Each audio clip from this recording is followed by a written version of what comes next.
ఏంటి పరిస్థితి? ముగ్గురిని అబ్జర్వేషన్ చేసిన మీరు ఒక్కరిని వదిలిపెట్టరు, స్కాన్ చేస్తారు కదా. స్కానింగ్ ఎందుకు పైకి వస్తారనేది అబ్జర్వ్ చేస్తాం.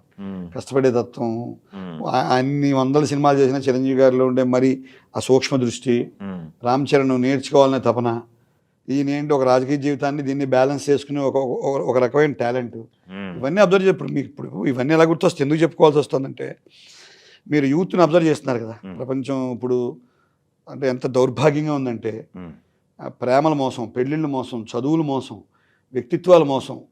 ఏది తప్పు కాదు, ఎవరు ఏది చెప్పకూడదు.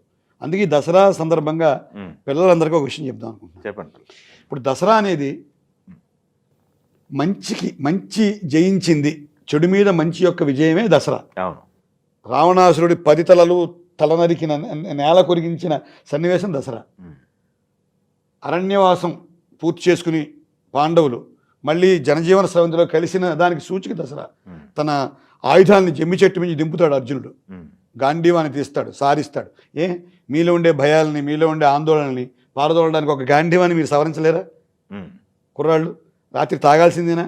గంజాయి పీల్చాల్సిందేనా? ఈ 30 ఏళ్లకే 60 ఏళ్ల వయసు తెచ్చుకోవాల్సిందేనా? అంటే ప్రపంచం అంతా అలా ఉందా అంటే అలా ఉందని కాదు. ఇప్పుడు హైదరాబాద్ నగరం చూస్తున్నాం,